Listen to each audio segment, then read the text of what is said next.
김성환의 시사야.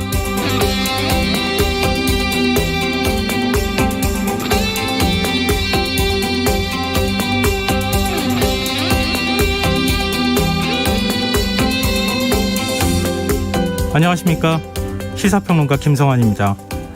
정부와 여당이 내년에 부과될 부동산 보유세를 올해와 비슷한 수준으로 동결하는 방안을 추진하기로 했습니다. 민주당 이재명 후보가 공시가격 전면 재검토를 제안한 것에 따른 후속 조치로 보이는데요. 이 후보는 공시가격 상승이 재산세, 건보료를 비롯해 68가지나 되는 민생제도에 영향을 미친다면서 시급한 대책 마련을 촉구한 바 있습니다. 국민의힘은 보유세 감면엔 찬성한다면서도 선거용 환심 사기라는 비판의 메시지를 내놨는데요. 실제로 당정은 공시가격 현실화 정책은 차질 없이 추진하겠다는 입장입니다. 이런 가운데 국민의힘 윤석열 후보는 깜짝 영입 발표를 했습니다. 3년 전 녹색당 페미니스트 후보로 서울시장에도 도전했던 신지혜 한국여성정치네트워크 대표가 후보 직속 새시대 준비위원회 수석 부위원장으로 국민의힘 선대위에 합류하게 된 건데요. 당내에서 벌써부터 당의 정체성에 맞지 않는다는 지적이 나오고 있다고 합니다. 실제로 신 부위원장과 젠더 이슈 격론을 벌여온 이준석 대표는 당의 기본적인 방침에 위배되는 발언을 할 경우 제지할 수밖에 없다는 입장을 밝히기도 했는데요. 이런 상황은 또 어떻게 봐야 할까요? 여야 유력 대선 주자들이 외연 확장에 힘을 쏟고 있지만 그것이 대선을 앞둔 일회성 이벤트에 그친다면 유권자 눈속임을 했다는 비판에 직면할 텐데요. 정치권이 진정성이 아닌 정치 전략으로만 선거에 임한다면 국민들의 싸늘한 시선을 마주하게 될 거라는 걸 결코 잊어서는 안 되겠습니다. 자세한 정치권 움직임 잠시 후 뉴스에서 자세히 살펴보겠습니다. 정부가 개정된 양육비 이행법에 따라 10년 넘게 양육비를 주지 않은 나쁜 부모의 명단을 공개했지만 실효성이 의심된다는 지적이 나오고 있는데요. 어떤 이유 때문인지 더 깊이 있게 들여다보는 인터뷰 시간에서 구본창 전 배드파더스 대표와 관련 이야기 나눠보겠습니다. 여야의 시각으로 정치권의 움직임을 토론해보는 시간이죠. 여의도 인싸 코너도 마련되어 있으니까요. 계속해서 많은 관심 부탁드리겠습니다. 김성환의 시사는 청취자 여러분들의 관심과 참여 기다립니다. 방송 내용과 관련해 의견 있으신 분들은 문자 보내주십시오. 당첨된 분들께는 모바일 상품권 보내드릴 텐데요. 참여하실 번호는 샵 9730이고요.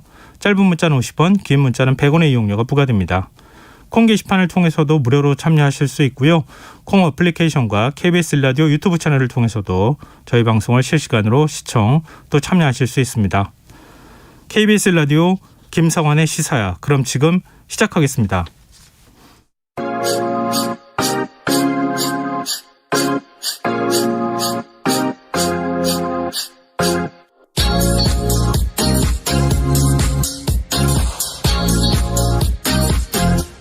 KBS 1라디오 김성환의 시사야.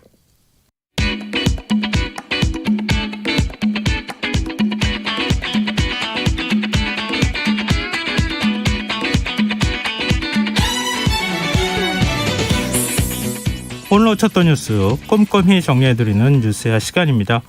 오늘 김민하 시사평론가 나와 계십니다. 안녕하세요. 안녕하세요. 네. 정부의 여당이 공시가격 현실화에 따라 세부담이 급격히 늘어나는 일이 없도록 절충안을 마련했어요. 일단 이제 부동산 공시가격 관련 제도 개선 문제에 대해서 당정 협의가 진행이 됐는데요. 네. 내년 주택 보유세 산정에 올해 공시가격을 적용하는 방안을 유력하게 검토를 해보자라는 거였습니다. 그래서 그렇게 시행을 하게 되면은 재산세라든가 종부세라든가 이런 보유세가 동결되고 건강보험료도 이제 올해 수준에서 납부를 하게 될 거고요. 기초연금이나 이런 이제 복지 혜택 기준도 그대로 유지가 돼서 혹시라도 이제 집값이 올라가지고 복지 혜택을 받지 못하게 되는 그런 상황도 방지할 수 있다. 이제 이런 거죠. 네. 그리고 급격한 세부담 증가를 막기 위해서 1가구 1주택자에 대해서 이 보유세 증가 상한선 이걸 조정을 하고 또 공정시장 가액 비율이라는 게 있습니다. 이 과표를 정할 때 이 공시가를 그대로 적용하는 게 아니고 네. 일부만 적용하게 만드는 그 비율을 얘기하는 건데 네. 이것도 이제 조정을 해가지고 세부담을 낮춰주는 방안 마련하자. 이런 얘기를 했는데요. 여기에 더해서 이 복지수급에서 탈락하는 그런 사태가 없도록 하는 추가 대책도 이 정부에 민주당이 주문을 했고 1가구 1주택자 고령자의 경우에 종부세 한시 납부 유예에 대해서도 좀 검토를 해달라고 요청을 했습니다. 다만 공시가격 현실화 계획 이 정권이 추진하는 이것은 계획대로 진행하기로 했습니다. 네. 이게 민주당 이재명 후보가 공시가격 전면 재검토 요구 목소리를 내고 난 다음에 이루어진 거잖아요. 그렇습니다. 근데 뭐 일각에서는 이게 말이 오락가락하는 거 아니냐 뭐 이런 비판도 나오고 있는데 야당의 반응도 그렇게 썩 좋지는 않아요. 이재명 후보가 18일 날 페이스북에 쓴 글 때문에 사실 이제 시작된 얘기인데 공시가격 관련 제도를 전면 재검토하겠다 이렇게 썼고요. 재산세나 건강보험료의 동결, 세부담 상환과 공정시장 가액 비율 조정, 공시가격과 연동된 복지제도에 관해서 조정 개수를 도입하는 등의 완충장치 마련 이런 것들을 요구를 했기 때문에 네. 이 논의가 시작이 된 거죠. 근데 여기에 대해서 국민의힘 김종인 총괄선대위원장 경우에는 이재명 후보가 재산세에 대해서 갖는 기본적인 입장이 무엇인지 이해가 가지 않는다 이렇게 비판을 했는데요. 이 공시가격과 재산세를 동결한다고 하면서도 다른 한쪽에서는 국토보유세를 도입을 해가지고 이 투기 이익을 이제 흡수하겠다 이런 주장을 하기 때문에 네. 이게 정책적인 완결성이 좀 떨어지는 거 아니냐 이제 이런 주장입니다. 여기에 더해서 국민의힘의 선대위 차원에서 나온 논평이나 이런 걸 보면은 이재명 후보가 선거를 앞두고 표가 되는 방향으로 그동안의 소신을 막 바꾸고 있는 거 아니냐 이런 취지의 비판이 이어지고 있는 그런 상황인 것이죠. 근데 어찌 보면 국민의힘에서 마냥 반대할 수는 없는 거 아니에요? 그동안에 국민의힘이 요구해왔던 사안들을 오히려 받아들였다고도 볼 수 있는 거 아닙니까? 그래서 잘 보면은 국민의힘이 비판을 하는 내용이 이재명 네. 후보가 주장하거나 이제 민주당이 추진하는 방향이 틀렸다 이렇게 얘기하는 게 아니라 네. 진정성이 의심된다. 아. 선거 앞두고 하는 얘기 아니냐. 선거 끝나고 이재명 정권 들어서면 다시 세금 폭탄 될 것이다. 아. 이런 얘기예요. 그래서 이것도 유권자 입장에서는 이 대목도 잘 지켜봐야 될 대목입니다. 일종의 이제 국민의힘을 오히려 흔들어 놓은 측면도 있다. 이제 이렇게도 해석이 가능할 것 같은데 정의당은 오히려 좀 평가가 박하죠. 이재명의 민주당은 집부자 민주당인지 묻지 않을 수 없다라고 오늘 심상정 후보가 기자회견 열고 이렇게 비판을 했는데요. 문재인 정권의 공시가격 현실화 계획이 발표된 지 이제 1년이 지났을 뿐인데 이렇게 공시가격 관련 제도를 재검토하겠다는 거는 맞지 않다 이런 얘기고요. 이 공시가격 상승에 따른 부작용이 물론 있지만 이거는 복지수급의 재산 기준이라든지 이런 것들을 현실에 맞게 조정할 필요가 있는 것이다라고 지적을 했습니다. 그리고 이재명 후보가 민주당과 국민의힘이 종부세를 이제 기준을 낮춰고 높여가지고 계약을 할 때 묵인했는데 이 대선 후보가 되자마자 집부자 감세에 나서고 있고 1주택자 양도세 완화, 다주택자 양도세 중과세 유예, 공시가격 현실화 제도까지 다 밀어붙이고 있는데 이게 문재인표 부동산 정책을 통째로 뒤집겠다는 거 아니냐. 그러면 문재인 대통령의 입장 표명이 지금 필요한 거다라고 주장을 하고 나섰습니다. 네, 뭐 이게 뭐 여러 가지 시각이 좀 엇갈릴 수 있는 사안이긴 할 것 같은데요. 뭐 큰 틀에서 보자면 이재명 후보가 선거 국면에서 정책으로 지금 뭔가 좀 앞서 나가고 있는 측면은 있다. 이건 좀 부정하기는 어려울 것 같은데. 근데 오늘은 소상공인 자영업 공약을 발표했어요.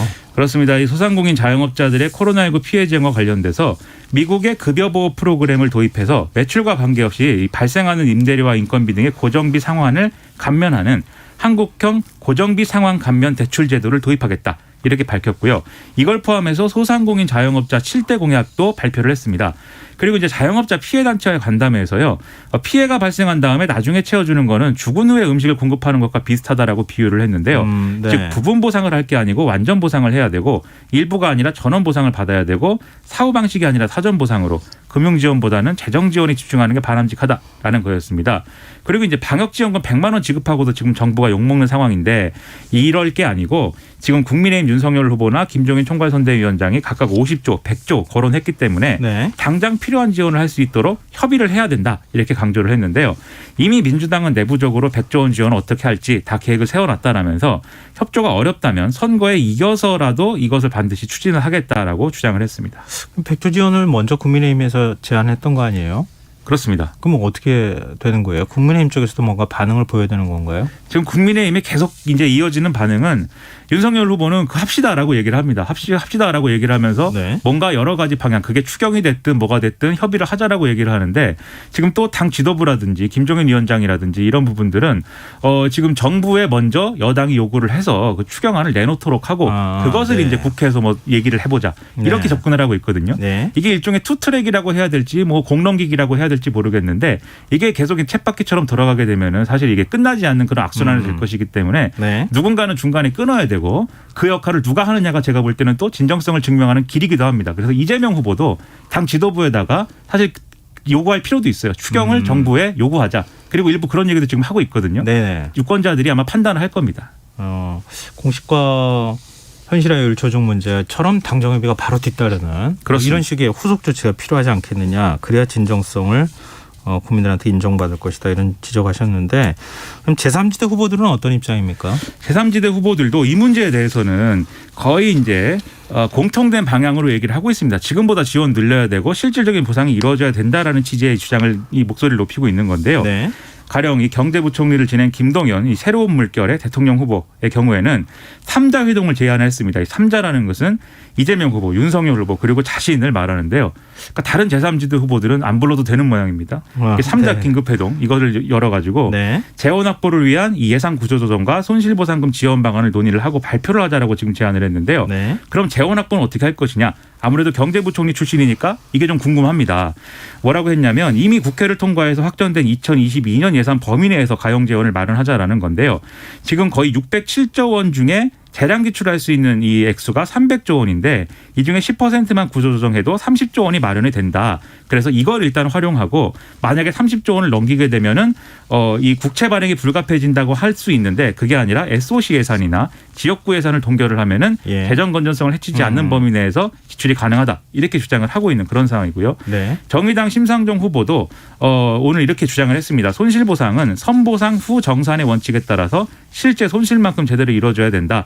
이 시간과 인원 제한에 따른 영업 손실뿐만이 아니고 임대료 손실도 보상해야 된다. 이렇게 주장을 했는데 예. 구체적으로 한 얘기 중에는 집합금지 업종의 경우에는 최소 70%, 집합 제한이 된 업종의 경우는 50% 이상을 보상해야 되고 월별 정산할 게 아니고 2주 단위로 정산을 해서 신속하게 보상금을 지급해야 된다. 이렇게 강조를 했고요. 예. 코로나 부채에 대해서는 이자 탕감을 할 수 있는 방안도 마련해야 된다라고 주장을 했습니다. 네.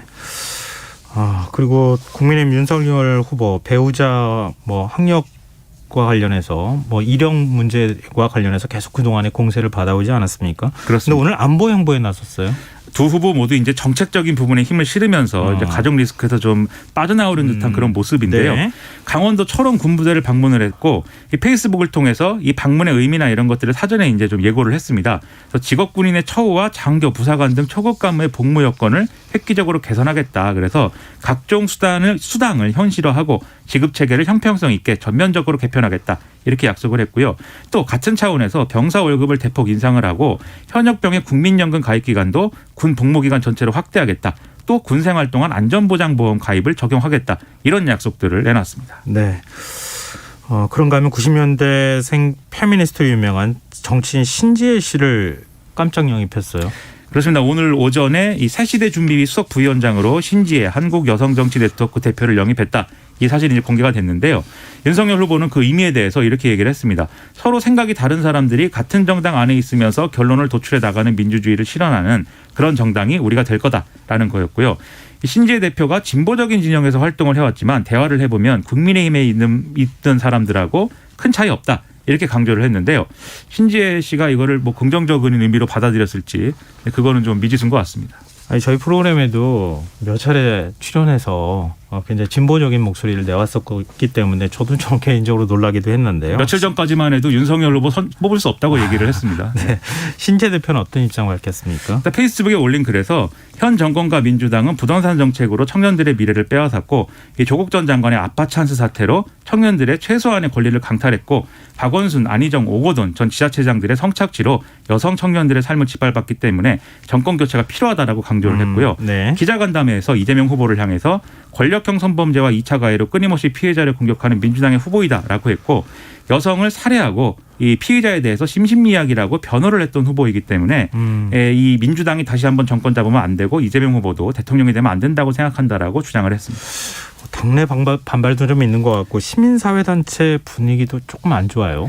이 하태경 의원의 경우에는 SNS를 통해서 이 영입 반대를 공개적으로 표명을 했고요. 이 젠더 갈등 심각한데 그것을 지금 우리 당이 모르는 거 아니냐 이렇게 강조를 했습니다. 그리고 이준석 대표도 인터뷰에서 이 신지혜 대표하고는 과거부터 좀 의견 충돌이 굉장히 부각됐던 두 사람이지 않습니까? 네. 그래서 그럴 경우에는 당대표 의견이 우선하는 거다라면서 만약에 본인이 하던 주장을 계속하려고 하면은 강한 비판을 받게 될 것이고 또 당대표로서 교정할 수밖에 없다 이렇게 강조를 했는데요. 네. 홍준표 의원도 이 자기가 운영하는 사이트 청년의 꿈에서 잡탕밥을 좋아하는 사람도 있다 이렇게 비유를 해가지고 이게 사실상 문제가 있는 영입이다라고 지적을 했고요.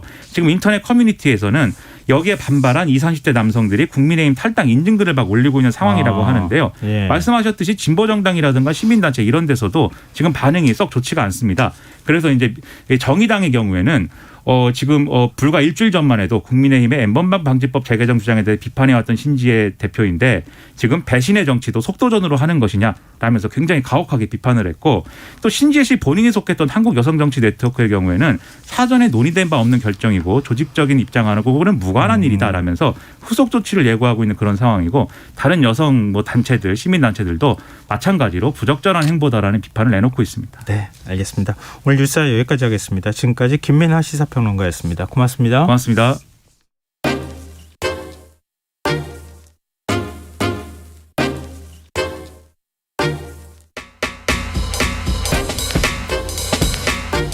바쁜 당신이 알아야 할 모든 것 여기에 있습니다. KBS 1라디오 김성환의 시사야. 정부가 10년 넘게 양육비를 안 준 이른바 나쁜 아빠 2명의 명단을 처음으로 공개했습니다.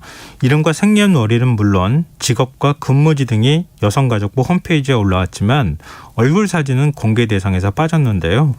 이번 조치로 과연 양육비를 받을 수 있을지 실효성이 의심된다는 반응도 나오고 있습니다. 구분찬 전 배드파더스 대표 연결해서 이번 명단 공개 의미와 또 한계에 대해서 좀 더 얘기 나눠보도록 하겠습니다. 대표님 안녕하십니까? 네, 안녕하십니까. 구본창입니다. 지난 10월 20일 배드파더스 운영을 중단하면서 이 나쁜 부모를 처벌하는 일을 정부에 넘겨주신 지 이제 2달이 지났는데요. 그동안 어떻게 지내셨습니까? 그냥 특별한 일 없이 일상생활을 하고 있으니까 그냥 해피합니다. 그동안에 사실 마음고생이 있으셨던 모양이에요. 배드파더스 사이트 운영하시고 그러면서. 오늘 정부가 처음으로 공개한 명단에 이제 이름, 거주지, 직업 등의 정보가 이제 적혀 있는데 얼굴 사진은 공개 대상에서 빠졌습니다. 이 공개한 내역에 대해서는 일단 어떻게 평가하세요?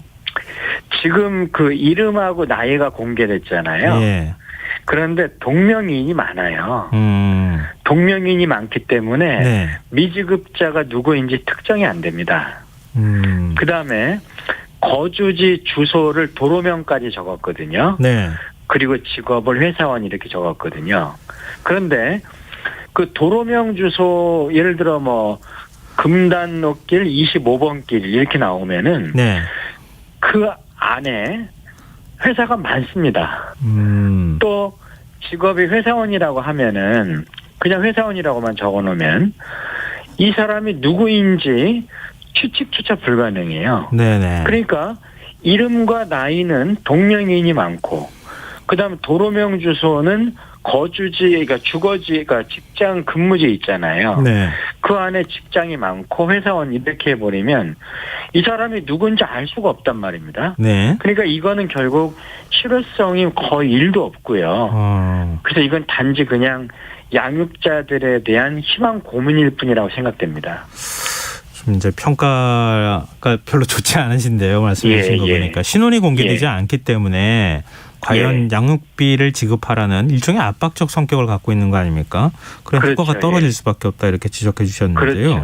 근데 이번에 공개된 그 사람 가운데 배드파더스에서도 명단 공개했던 그 명단 안에 들어가 있던 사람이 있나요 혹시? 이번에 양육비를 1억 2,500만 원을 미지급한 분 있잖아요. 그분은 배드파더스 사이트에 공개가 됐던 분입니다. 아, 그렇군요. 배드파더스에서는 다 그러면 신원을 공개했던 겁니까? 사진까지? 얼굴 사진을 다 공개했죠. 아, 그래요. 그때 그 당사자는 혹시 그 배드파더스 측에 소송을 내거나 아니면 항의를 하거나 그러진 않았습니까? 네, 그렇진 않았는데 이 사람은 양육비를 해결하지 않았습니다. 그렇군요. 근데 일단은 이제 이게 합법적으로 공개됐다고 하는 점에는 좀 의미가 있는 거잖아요. 그러니까 지난 7월 양육비 이행법 개정안이 시행된 이후에 이제 5개월 만에 첫 사례가 나온 건데요. 근데 또 한편으로 생각해 보면은 왜 이렇게 5개월씩이나 걸렸을까? 배드파더스에서도 공개했다고 하는데 그런 생각도 들거든요. 왜 절차가 이렇게 복잡합니까? 그러니까 지금 이제 이게 법이 통과된 게 작년이잖아요.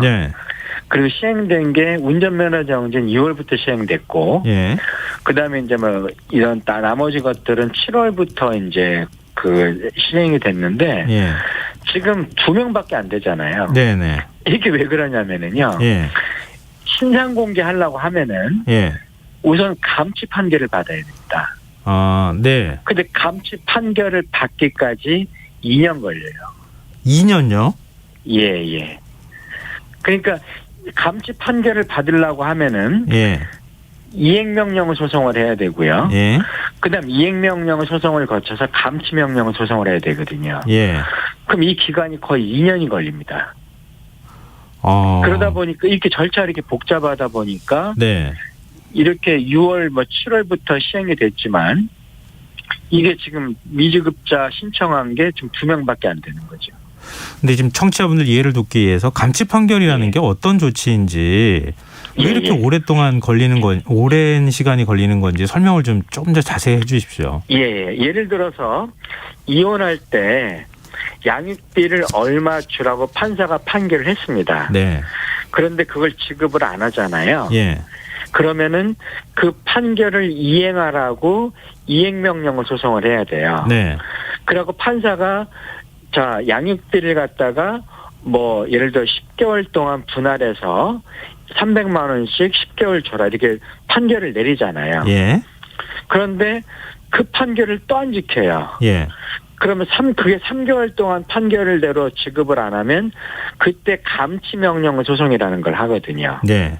그런데 감치명령 소송을 했을 때 만약에 상대방이 위장전이 예를 들어서 자기 주소를 부모님 집에 옮겨놔 버립니다. 네.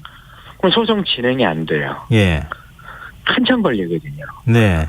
그러다가 그래서 감치 판결을 받는 것도 어렵고 예. 또 이렇게 감치명령 소송을 하면 그 처음 시작 이행명령 소송에서 감치 판결 받기까지 보통 2년이 걸립니다. 그럼 감치 판결을 받아야지만 이 신상공개 신청을 할 수 있거든요. 네. 그다음 신상공개 신청을 해도 상대방에게 소명할 수 있는 기간 3개월을 또 줘요.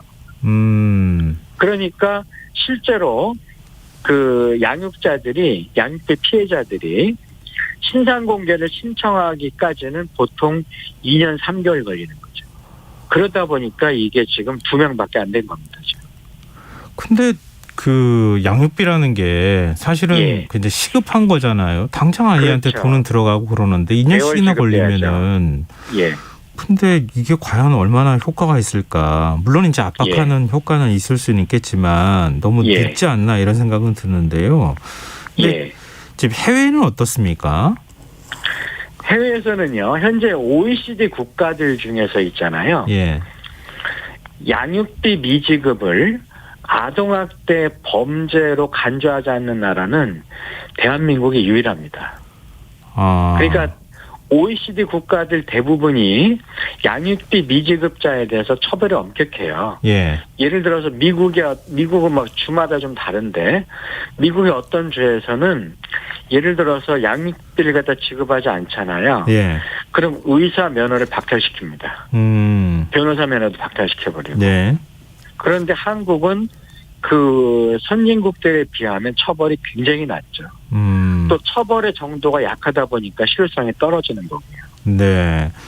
그러면은 뭐 우리나라처럼 외국처럼 아예 자격을 취소한다거나 아까 감치 판결 말씀하셨지만 재판부 명령 어겼으니까 당신 구속시키겠어 뭐 이렇게 그렇죠. 나온다거나 그 정도는 돼야 그래야 양육비를 제대로 내지 않겠느냐 지급하지 않겠느냐 이런 문제인데요. 예, 맞습니다. 지금에 있는 제도에 관한 문제는 말씀하셨던 것처럼 이런 것만 보완할 부분을 보완하면 되는 겁니까? 아니면 또 근본적인 문제까지도 우리가 손을 또 댈 게 있나요? 우선은 이제 그 신상 공개를 할 때 그 미지급자의 얼굴이 공개가 돼야 실효성이 있고요. 네, 얼굴 공개. 그다음에 출국 금지를 시킬 수 있거든요. 예.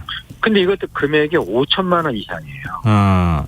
미지급 금액이 5천만 원 이상이 돼야 되는데 그런데 양육비가 보통 50만 원 책정받은 사람들이 굉장히 많거든요. 네.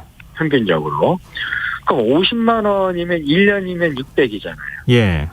그럼 8년 이상이 돼야 5천만 원이 되는 거예요. 그러니까 8년 이상 양육비 받지 말고 있으라는 얘기가 똑같잖아요. 네네. 그래서 출국금지 한도는 5천만 원인데 현재 이거를 최소한 1,000만 원 정도로 낮춰야죠. 그다음에 운전면허 정지도 이게 이제 100일입니다. 100일. 예. 그런데 예를 들어서 지금 뭐 1억 2,500만 원 줘야 되는 사람 같으면은 운전면허 정지 100일 버티지 않겠습니까? 예.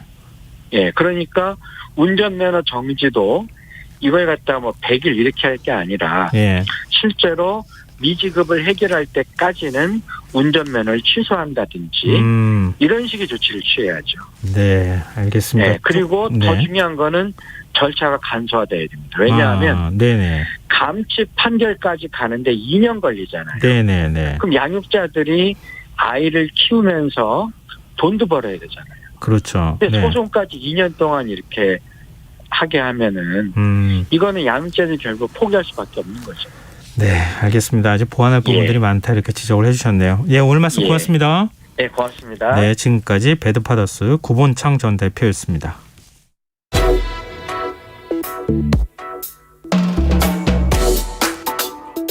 더 나은 내일을 준비하는 시간 KBS 1라디오 김성환의 시사야.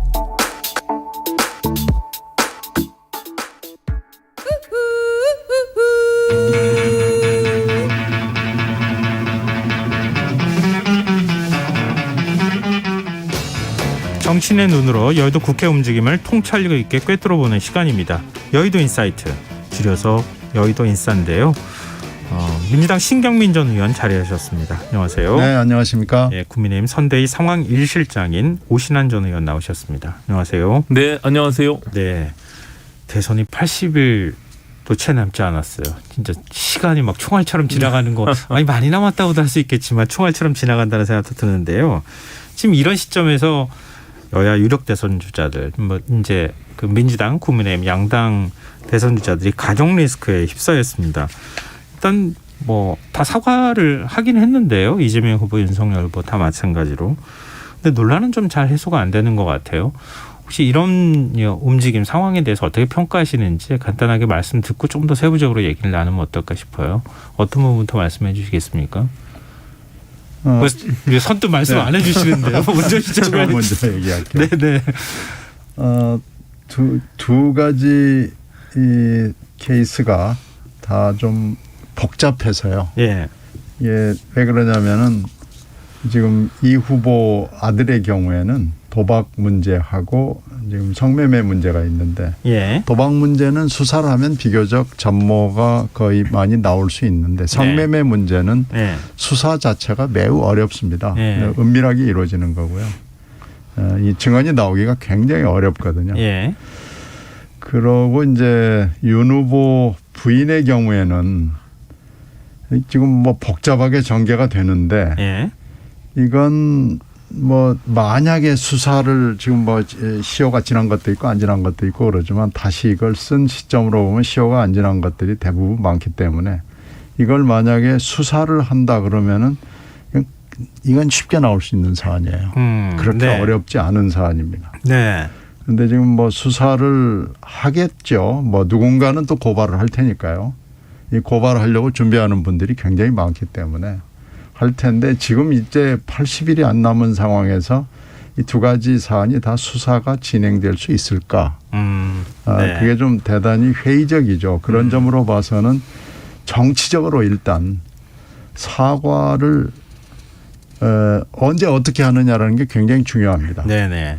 그런 점에서 이 후보는 신속하게 그리고 틈만 나면 반복해서 사과를 해서 정치적으로는 굉장히 올바른 선택을 한 거죠. 근데 윤 후보는 반대로 신속과는 반대 개념으로 지금 천천히 하고 그리고 사과도 마지못해서 지금 한 번만 했죠. 근데 그게 너무 부족해 보여서 아마 2차, 3차 사과가 불가피해 보이지 않나 이렇게 판단이 되고요. 네네. 윤 후보는 이 법과 정치의 그 차이를 잘 모르는 것 같습니다. 그런 점에서 봤을 때 정치적 대응에서 굉장히 미숙하고 뭔가 하여튼 주변과 이 선대위 안에서도 소통이 잘 안 되고 있지 않나 하는 느낌을 받아요. 그래서 두 후보가 전혀 다른 대응을 하고 있다라는 것이 뭐 누구 눈에도 분명하게 보입니다. 네. 예.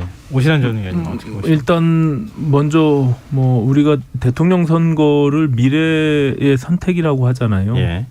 이제 그런 점에서 이 후보가 가지고 있는 미래 5년의 대한민국에 대한 비전과 정책 이런 것들을 경쟁하고 예. 국민들께 알리기보다는 주변 가족들에 대한 이런 뭐 의혹을 제기하고 검증하는데 시간을 뺏기고 있는 이 순간의 상황이 어쨌든 여야를 막론하고 너무 안타깝고요. 좀 답답한 심정입니다. 지금 신경민 의원님께서 디테일한 사안들을 말씀해 주셨는데 그 진위 여부나 그 과정들은 뭐 수사를 하던 어떤 뭐 검증의 절차를 거치던지 간에 국민들께 소상히 밝히고 네. 그 사실에 근거해서 잘못한 것은 정중히 사과하고 또 책임을 질 부분들은 책임을 져야 된다고 생각을 하고 있고요. 네. 다만 지금 말씀드린 대로 이게 후보 본인의 의혹도 아니고 또 배우자나 아들의 문제 또 이런 문제들로 계속 이 앞으로 남은 80일간의 선거를 치른다라고 생각하니 굉장히 끔찍한 상황이고 우리 국민들께도 너무나 이것은 정말 말도 안 되는 상황이라고 생각해요. 그래서 하루빨리 이 문제를 뭐 이재명 후보도 그렇고 윤석열 후보도 그렇고 빨리 정리하고 대한민국의 미래를 본인은 어떻게 그려나갈 것인지를 가지고 경쟁을 했으면 좋겠다 이런 생각을 갖습니다. 네. 이 사과의 태도에 관한 문제가 자꾸 제기가 돼요. 굉장히 지금 중요하죠. 말씀하셨던 것처럼 굉장히 중요합니다. 그게. 이재명 후보는 또 오늘 또 그런 발언도 했더라고요. 그러니까 의혹 제기가 되고 난 다음에 아들을 부여잡고 같이 울었다, 뭐 이렇게 얘기를 하면서 다시 한번 사과한다 이런 입장을 밝히기도 했는데요. 이재명 후보는 계속 사과한다 이런 입장을 반복하고 있는데 윤석열 후보는 지금 사과를 하긴 했는데. 뭐 이의여야를 불문하고라든가 이런 거 자꾸 사족 붙이거나 이렇게 해서 사과를 했는지 안 했는지 잘 모른다 이런 반응 좀 일부 있는 것 같아요. 그 태도에 관한 문제를 어떻게 이해하고 계시는지요? 그러니까 법과 정치를 구분을 해야죠. 아마 법적 절차도 분명히 진행이 될 텐데 이재명 후보는 틈만 나면 사과하면서 또 감성적 터치를 첨가하거든요. 그런 점으로 봐서는 이 사과의 어떤 노하우가 굉장히 발달돼 있는 거죠. 이제 그런 점에서 이제 너무 기술적이다, 좀 가식적이다는 비판도 물론 나올 수가 있고요. 네. 근데 윤 후보는 그 법과 정치의 차이를 지금까지도 아직까지도 잘 터득이 안 돼 있는 것 같은 느낌이 들고요.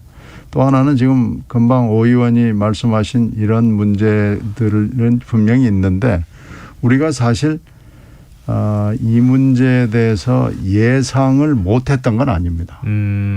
틀림없이 본선 국면의 어느 순간에 들어가면은 가족들 문제가 나올 거고 지금 가족 문제가 다 나온 것도 아니에요. 네. 가족 더 있어요? 네, 가족 문제가 제가 들은 얘기는 이 후보나 윤 후보나 뭐 상당히 심각한 것들이 있기 때문에 네. 뭐 그것이 진실을 잘 몰라서 제가 설명을 드릴 수는 없고 이제 뭐가 어떻게 될지 모르겠습니다만 네네. 본인 플러스 가족의 문제들이 어디까지 나올지를 모르겠고 이걸 우리가 몰랐던 게 아닙니다. 네네. 그러니까 지금 당원들도 감이 있고 이런 대선이 될 걸로 다 짐작을 하고 지금 여기까지 온 거거든요. 예. 그러니까 어떻게 보면은 우리 모두의 책임이 좀 있는 거죠. 이번 대선은 이렇게 갈 수밖에 없는 대선판이다라는 게 아주 불행한 일이고요. 예. 또 하나 중요한 측면은 이렇게 후보들의 흠이 너무 많다 보니까 이걸 진영 논리로 모두 진영에 속한 모든 사람들이 디펜드나 쉴드를 치고 나오잖아요. 예. 그러면서 괜찮은 사람들이 같이 하향 평준화가 되는 느낌을 받습니다. 그래서 저 사람 참 괜찮은 사람인데 왜 저런 얘기를 하지 하는 게 지금 자꾸 눈에 띄거든요. 그래서 이 대선판이 굉장히 지금 불행한 판으로 가고 있습니다. 사실 네거티브가 너무 심한 거 아니냐 이런 얘기 하면서 지금 이제 동료 의원이기도 하셨기 때문에 직접적으로 말씀하시기 좀 어려운 측면이 있는 것 같긴 한데요. 의원들이 오히려 민주당 안에서도 잘못 대응했다고 하는 내부적인 비판이 있다고는 하더라고요. 근데 윤석열 후보의 경우에 지금 어떻게 되는 겁니까? 추가로 사과를 하는 겁니까? 아니면 이 상태에서 그냥 일단은 끝나는 겁니까? 아니면 진상조사를 하는 겁니까? 어떻게 되는 건지 잘 모르겠어요. 지금의 상황으로 끝날 수는 없겠죠. 예. 네, 어쨌든 계속 민주당에서 이 부분에 대해서 또 다른 사안들에 대해서 계속 의혹을 제기하고 검증을 하려 들 테니까요. 그리고 저희 내부적으로는 사실상 이것을 자체 검증한다는 것은 한계가 있어요. 왜냐하면 이것은 사적 영역에서 그리고 후보조차도 결혼하기 상당히 오래전의 일들이기 때문에 이 김건희 대표 본인도 긴가민가하는 측면들까지도 포함돼 있어서 그것을 어떻게 일목요연하게 정리하기는 상당히 어렵겠으나 이미 시기나 일정이나 나와 드러나 있는 상황들만 봐서도 저는 충분히 국민들 정서와 괴리감이 있는 측면이 있기 때문에 이것은 깔끔하게 후보와 김건희 대표도 국민들께 사과하는 것이 마땅하고요. 그것을 초기에 사실상 뭔가 이렇게 좀 억울한 측면들이 있었겠지만 이 선거에서 국민들의 선택을 받는다는 것은 결국엔 국민의 눈높이에 맞게 국민의 마음을 사야 되는 부분들이 있거든요. 근데 그런 것들에 익숙치 못하다 보니까 본인의 감정이 조금 더 앞섰던 것 같고요. 그것이 한 사나흘 지나가면서 굉장히 여론은 악화됐고 지금 여론조사 추이에 그것이 반영됐다라고 볼 수밖에 없거든요. 근데 이런 상황들이 계속 지속된다면 저는 굉장히 대선 정권 교체를 바라는 국민들의 마음에 상처를 줄 수밖에 없는 상황이 될 수밖에 없고 그렇기 때문에 하루빨리 이 부분을 깔끔하게 정리하기 위해서라도 아주 정중하고 예의를 갖춰서 국민들께 사과하고 또 있는 사실 또 알고 있는 사실에 대해서는 그것을 그대로 국민들께 알리는 것이 저는 마땅하다 이렇게 생각합니다. 네, 알겠습니다. 근데 아까 신경민 전 의원께서 더 가족과 관련된 뭐 리스크가 더 있다고 말씀하셨잖아요. 아직 뭐 알려진 바는 없을 것 같은데 혹시 오신환 의원님은 알고 계시는 게 있으세요? 두 분이 알고 계신 게 있으신데도 지금 얘기 안 하시는 거 아닌가 싶은데. 그러니까 일단은 뭐 저희로서는 그 이재명 후보의 경우는 상당히 오랜 기간 정치를 해왔잖아요. 그래서 주변 인물들로부터 이렇게 알려져 있는 여러 가지 내용들이 이 루머식으로 돌아다니고 있는 것은 있지만 윤석열 후보는 무엇이 또 있을까에 대한 것을 추측하기 굉장히 어려워요. 저희로서도. 그래서 오히려 이제 그런 리스크들이 후보를 잘 알지 못하기 때문에 또 국민들께 이런 선거를 통해서 검증받지 못했기 때문에 갖는 또 리스크가 분명히 있거든요. 그러니까 양쪽 다 이미 알려져서 그것을 이미 알고 있지만 언제 드러날까 하는 리스크와 어떤 것이 또 터질까 하는 리스크가 있기 때문에 굉장히 좀 불안한 선거를 치르고 있다 이렇게 보여집니다. 근데 민주당 입장에서는 너무 지나치게 공세를 펴면 또 역풍이 불 수도 있잖아요. 그런 문제들도 좀 조심스러운 측면이 있을 것 같거든요. 그렇죠. 그러니까 팩트를 확인하고 뭐 하나하나 하는 건데 굉장히 조심스럽게 하는 거죠. 그건 뭐 분명히 역풍은 있을 수 있습니다. 네, 알겠습니다. 지금 여론사까지 얘기하기에는 우리가 지금 여론사 결과가 들쭉날쭉한 상황이기도 한데요. 여전히 지금 아직까지는 어느 쪽이 우위에 섰다 뭐 이렇게 평가하기는 좀 어렵겠죠. 그러면 지금 추세로 봐서는 뭐 딱 붙어 있다고 봐야 됩니다. 그렇죠. 이제 다시 시작했다. 그리고 하나 중요한 추세는 부동층이 자꾸 늘어나고 있는 거죠. 그게 지금 저기 한 달을 놓고 보면은 부동층이 지금 현재는 20% 가까이 늘어나고 있는 걸로 보이는데요. 이건 굉장히 많은 숫자입니다. 근데 지금과 같은 논란 속에서 사실상 선택을 유보하는 국민들이 늘어나고 있다라는 것이고요.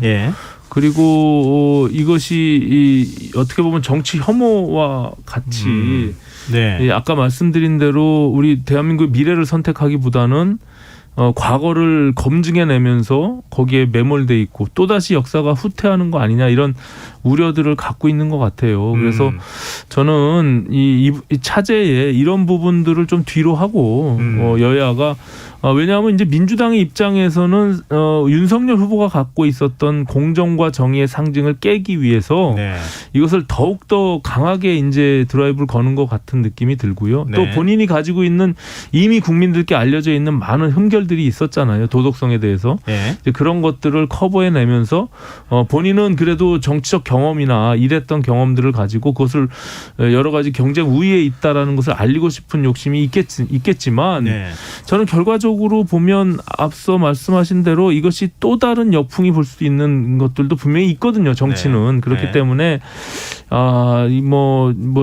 저로서는 이런 것들을 좀 탈피해서 뭐 준비가 더 많이 되어 있고 본인의 자신감이 있다면 이재명 후보가 오히려 좀 선도해서 정책 검증 쪽으로 넘어가는 것이 어떨까 이런 생각을 해봅니다. 근데 뭐 지금 어디까지 그러면 후보와 관련한 검증을 해야 될 것이냐, 아들이냐, 아니면 뭐 과거 미래 이제 영부인이 될 수도 있는 배우자 관련돼 있는 부분까지 해야 되는 것이냐, 뭐 결혼 전까지 검증해야 될 것이냐, 뭐 여러 가지 논란이 많은데요. 지금 윤석열 후보는 집권을 하게 되면 영부인 보좌하는 청와대 제2부속실을 폐지하는 방안을 이제 언급을 했다고 하거든요. 이게 폐지한다고 될 문제는 또 아닐 것 같다, 이런 이제 의견도 있는데. 좀 뭐 길게 얘기하기는 좀 그런 것 같고요. 지금 나와 있는 게 다 검증 대상에 포함된다, 이렇게 보면 되겠죠. 그렇습니다. 일단은 뭐 이 지금 제2부속실을 폐지하는 것 자체가 본질이 될 수는 없고요. 다만 이제 그냥 과도하게 그 대통령 임기 때마다 그 소위 여사가 이런 활동하는 것들의 영역이 커지기도 하고 작아지기도 했거든요. 근데 지금 김건희 여사의 경우는 사실상 본인의 직업도 가지고 있고 본인이 사회활동을 쭉 해왔기 때문에 이 사실상 그 배우자인 윤석열 후보를 선거 정치 영역에서 이렇게 서포트하는 역할들에 머물 수는 없다라는 것이 기본적인 생각인 것 같습니다. 그래서 굳이 이 부속실을 이렇게 굉장히 큰 범위 내에서 둘 필요는 없을 것 같다라는 생각을 갖고 있는 것이죠. 네네. 신김진 의원님 말씀하시고. 뭐 간판만 떼는 거죠. 근데 이 대통령 학에서 퍼스트 레이디 노는 굉장히 중요한 영역이고요. 네. 이 드러내놓지 않는 여러 가지 영향력이 분명히 있기 때문에 이 제2부속실이 사실은 필요한 조직입니다. 그래서 간판 떼는 게 중요한 게 아니고요. 간판을 떼도 누군가는 하는 것이고요. 이걸 폐지한다 어쩐다 하는 게 배우자 논란하고는 직접 관련은 없어 보입니다. 네, 알겠습니다. 이게 아마 청취자분들도 이런 논쟁이나 또 토론을 굉장히 많이 들으시고 또 보셨기 때문에 저희가 이 자리에서 또 반복되는 토론을 할 필요는 없을 것 같아요. 보니까 충분히 아마 말씀을 다 듣고 판단하시지 않을까 싶습니다. 지금 여러분께서는 KBS 라디오 김성환의 시사와 함께하고 계십니다. 여의도 인사, 국민의힘 선대위 오신환 상황 1실장, 민주당 신경민 전 의원과 함께하고 있습니다. 자, 이제 정책과 관련된 얘기를 해보죠. 사실 지금 비호감 대선이다, 뭐 여러 가지 얘기는 많은데요. 정치는 매우 중요하지 않습니까? 근데 너무 비호감이라고 얘기하면 나중에 투표율 떨어질까봐 또 걱정이 되기도 하는데요. 이제 그래도 어쨌든 이런 상황에서도 현명하게 국민들의 선택이 필요한 거고 정책 논쟁도 굉장히 중요하잖아요. 미래에 대한 국민의 삶을 결정하는 거니까요. 근데 민주당 이재명 후보는 다주택자에 대한 양도세를 한시적으로 유예해달라 이렇게 요청한 데 이어서 공시가격 전면 재검토, 현실화율을 재검토한다고 보는 게 더 정확한 표현일 것 같은데요. 이 발언을, 그러니까 이 언급을 하고 그다음에 당정협의까지 지금 하고 있는 상황이 됐거든요. 이런 행보 어떻게 평가하십니까? 이게 중도 확장에 도움이 될 거라고 보십니까? 도움이 되겠죠. 지금 뭐 보유세에다가 양도세 얘기하고 보유세 그 사실 기저가 되는 공시지가까지 얘기를 했으니까요. 지금 공급은 뭐 각각의 후보들이 모두 다 지금 대선 공약으로 경선 과정에서부터 약속을 했기 때문에 공급은 뭐 차치하고 지금 거론할 수 있는 건 다 한 겁니다. 보유세, 양도세, 공시지가. 공시지가도 지금 12월에는 단독주택이 나오고 내년 초에는 아파트가 나오니까 지금 공시지가를 거론을 하면은 거의 전체 주택에 대해서 다 하는 거거든요. 그렇게 되면은 지금 후보로서 거론할 수 있는 건 다 했고, 물론 보유세와 양도세를 한꺼번에 지금 얘기를 하고 있기 때문에 이게 좀 이율 배반적인 거 아니냐라는 지적을 받지만 후보로서는 지금 모든 그 정책 도구에 대해서 특히 세제와 관련해서 다 얘기를 한 거고요. 서로 말하자면 뭐가 잘 맞지 않는다라는 비난이 있음에도 불구하고 이건 일단은 득표 요인이 된다고 보는 거죠. 그러니까 지금 다 이렇게 얘기를 하는 거죠. 전략적 판단에 따른 이제 발표다 이렇게 보면 된다고 지금 말씀하신 그 네. 보유세, 양도세, 공시지가 이것이 문재인 정부의 부동산 정책 핵심입니다. 그런데 네. 이 부분을 전면 부정하고 전혀 다른 사람인 것처럼 이렇게 언급하는 것은 사실 국민들이 그렇게 쉽게 납득하기는 어렵다라고 생각해요. 그리고 네. 이재명 후보조차도요. 불과 몇 개월 전에 이낙연 후보와 경선 과정에서 이 보유세, 양도세, 실효세율보다 비해 터무니없이 낮다. 네. 그렇기 때문에 오히려 네. 국토보유세 이야기를 하지 않았습니까? 네. 이런 것이 불과 2, 3개월 만에 지금 손바닥 뒤집듯이 뒤집는 이러한 모습이 결국 국민들께 진정성 있게 보일 것이냐. 이게 선거를 앞두고 그냥 표를 얻기 위한 하나의 그냥 보여주기식의 행보로 보일 수밖에 없다라고 생각합니다. 그 당시에 사실은 굉장히 날카롭게 얘기를 했어요. 그러니까는 네. 이 부분을 반대하는 세력들은 뭐 악성 언론이나 아니면 부패 정치 세력에 놀아나는 바보짓이다 이렇게까지 얘기하는 당사자가 바로 이재명 후보였습니다. 근데 이제 와서 그것을 완전히 뒤바꾸는 이런 언급은 뭐 단순히 그냥 표를 얻기 위한 하나의 행보다 이렇게 보여집니다. 예. 상대적으로 이제 박하게 해주셨는데요. 일단은 좀 윤석열 후보 정책도 조만간에 나오겠죠. 물론입니다. 예, 그렇습니다. 준비하고 계시는 거죠, 캠프 내에서. 그럼요. 예, 지금 정책 총괄 본부 내에서 우선순위도 정하고 있고 또 후보와 상당히 많은 부분들을 공유하고 있고요. 네.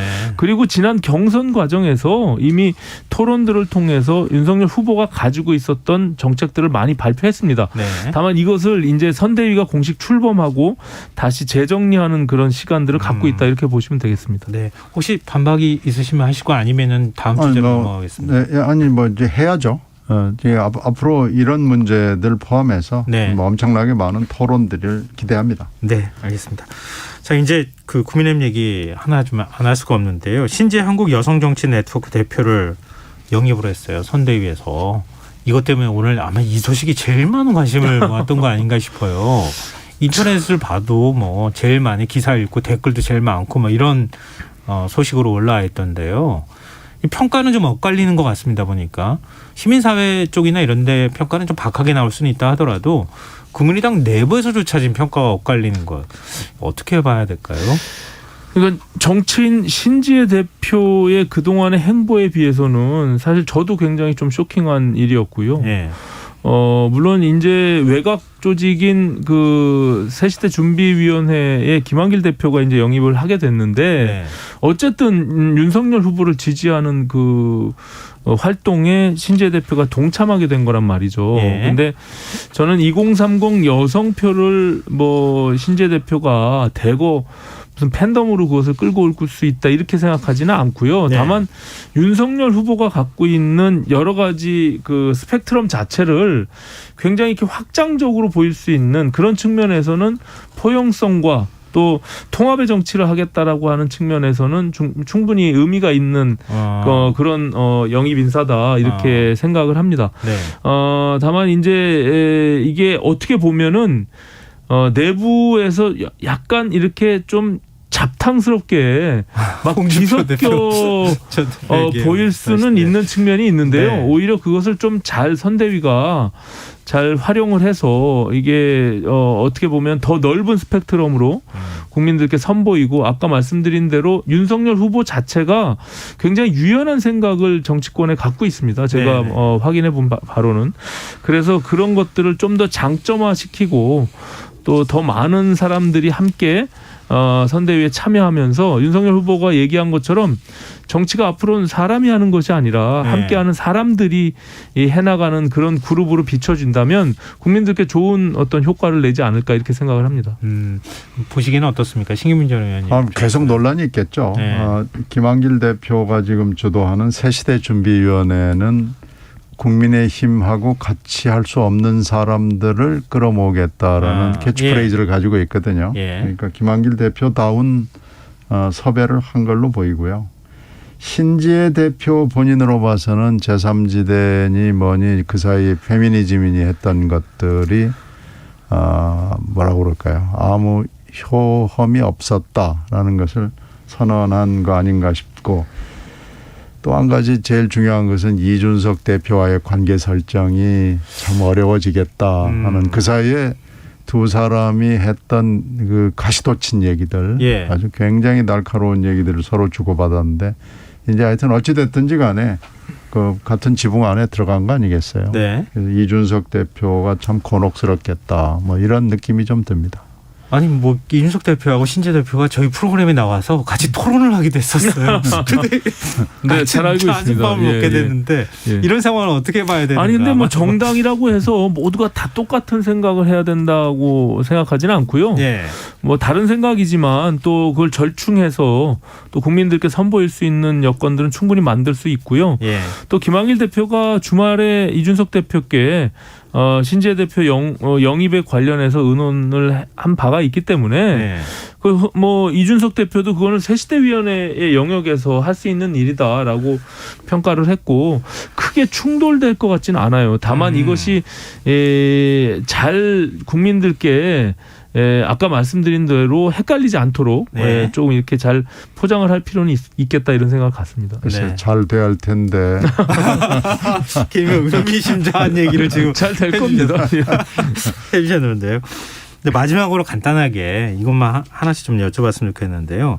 우리 이준석 대표하고 조수진 공보단장이 뭐 책상을 치고 뭐 언성을 높이는 이런 과정이 있었다고 하는데요. 그리고 김종인 지금 총괄선대위원장하고 또 윤석열 후보하고도 지금 잘 안 맞는 것 같고 지금 언제쯤 정리가 되는 겁니까? 그 캠프가 뭐 언제까지 정리가 될지는 모르겠으나 네. 이게 뭐 선거를 치르는 과정에서 뭐 불필요한 잡음이라고 생각합니다. 이것을 뭐 캠프 내에서 좀 잘 이렇게 조율하고 또 특히 이제 조수진 공보단장의 경우는 최고위원을 맡고 있잖아요. 네. 그 이전에 당 대표와 최고위원으로서도 계속 이렇게 충돌이 있었거든요. 그렇기 네. 때문에 그것이 지금 선대위에서도 파열음이 나고 있는 것 같은데 네. 이런 것들은 국민들께 비춰지면 썩 좋지 않다고 생각하고요. 네. 리더십을 갖고 또 이게 결국에는 우리가 승리하기 위한 하나의 길로 가는 것이기 때문에 네.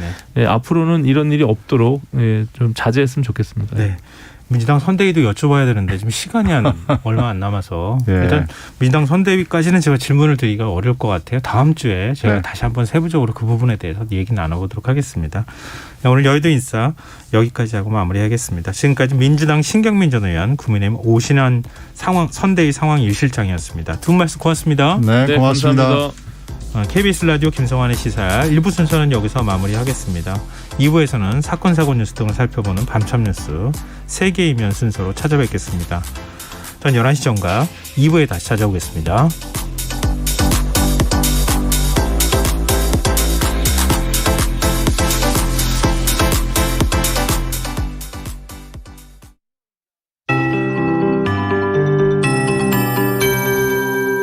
KBS 58분 날씨.